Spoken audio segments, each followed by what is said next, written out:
Topic వచ్చేసి India was New Zealand final match. మామూలుగా India చాలా టీంలు ఓడించుకుంటా ఫైనల్ దాకా వచ్చిందనమాట. ఇండియాకి వచ్చిన తిప్పలు ఏంటంటే మిగతా టీమ్స్ అన్నీ ఫైనల్ వరకు పోరాడతాయి. ఇండియా పోరాడడానికి ఇది కూడా పోరాడుద్ది. కానీ ఇండియా ఫస్ట్లో ఓడిపోయింది అనుకోండి, లాస్ట్లో గెలిచిద్ది. మామూలు ఫర్ ఎగ్జాంపుల్ 5 మ్యాచెస్ ఉన్నాయి అనుకోండి, 5 మ్యాచెస్లో 2 మ్యాచెస్ ఓడిపోయిందంటే, లేదా 3 మ్యాచెస్ లాస్ట్ 2 మ్యాచెస్ గెలిచింది. కానీ ఫస్ట్ నుంచి గెలుచుకుంటూ వస్తే లాస్ట్లో ఓడిపోయింది. అదేంటి ఇప్పుడు నాకు అర్థం కాదు. చాలా ఫైనల్స్ అట్లా జరిగింది. ఈ ఫైనల్ కూడా పోయినసారి కూడా ఇండియా న్యూజిలాండ్ పడింది ఫైనల్.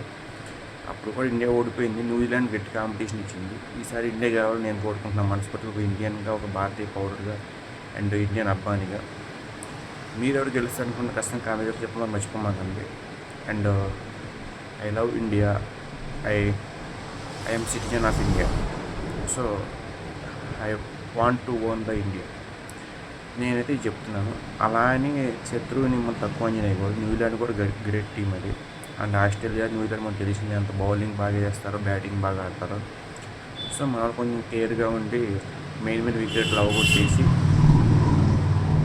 వాళ్ళని గెలిపిస్తుంది. మనం గెలిస్తే బెటర్ అని నా ఒపీనియన్. ఫస్ట్ అయితే వర్ణుడు అటాక్ చేయకుండా ఇంకా బెటర్. పాకిస్తాన్లో చాలా మ్యాచ్లు వర్ణుడు అటాక్ చేశారు. ఈసారి వర్షం రాకుండా ఉండి మ్యాచ్ బాగా జరిగి అండ్ అన్ని ఓవర్స్ కంప్లీట్ అయ్యి ఇండియాకి వెళ్ళని చెప్పి మనస్ఫూర్తిగా కోరుకుంటున్నాను. Thank you so much.